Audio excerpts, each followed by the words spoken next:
Well, I'm Paula McCarty. I live in Champaign, Illinois, and I hold a few art-related jobs there, which I'm fortunate to have, jobs in the arts. But I work as exhibitions coordinator at the Gertz Gallery at Parkland College in Champaign, and I also am the exhibitions designer at Springer Cultural Center, which is run through the Champaign Park District.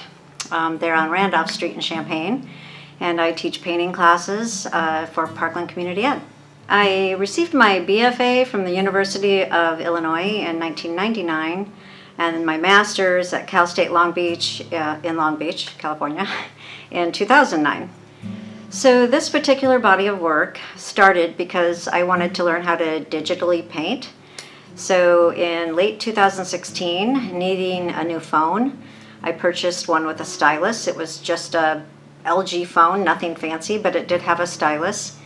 And there was an app on the phone called Quick Memo. And so I wanted to learn how to digitally paint. So I used this app, and I thought I would do a deceased woman painter every month. And it was going to be like a birthday series honoring some painter.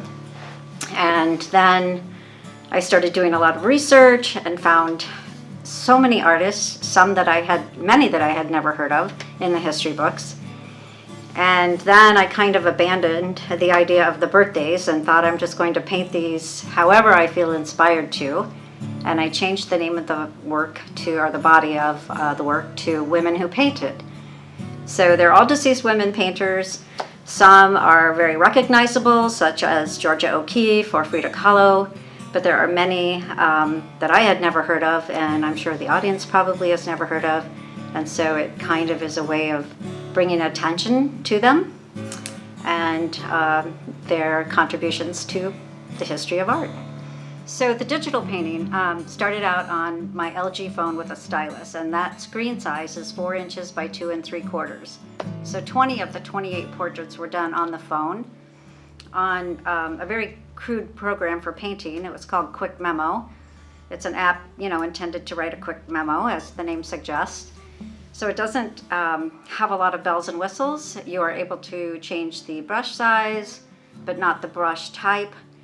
You are able to change the saturation or the brightness of a color or the value. And you maybe have 5 undo buttons, which in a painting program means that you can take away something that you didn't like. So it was very crude program, but that's how I learned how to paint digitally. And then I invested in an iPad. So 8 of the later works are done on iPad, with a much fancier program. And I learned about this program through the artist David Hockney, who does a lot of digital work and who is one of my favorite artists of all time. And so that app is a free app. It's called Brushes Redo, and you can just or Redux. It's REDUX. You can just download that onto your iPad, and it has so many more features on it. You can enlarge the screen to 3,400%. You have as many undos and redos as you want. You can play with saturation and value. You have a variety of brushes.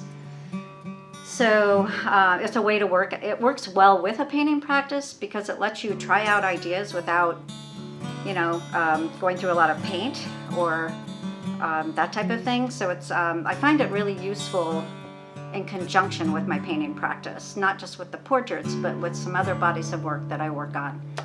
It's become a real tool. So, and then of course with the oil painting, you get the surface texture. With the digital painting, it's very smooth. You have no sign of brush stroke or human hand really to look at. So in that way, texturally it's very different. And of course, painting, once you put something down, you've committed to it. And if you don't like it, it's a lot more laborious to kind of refigure the painting.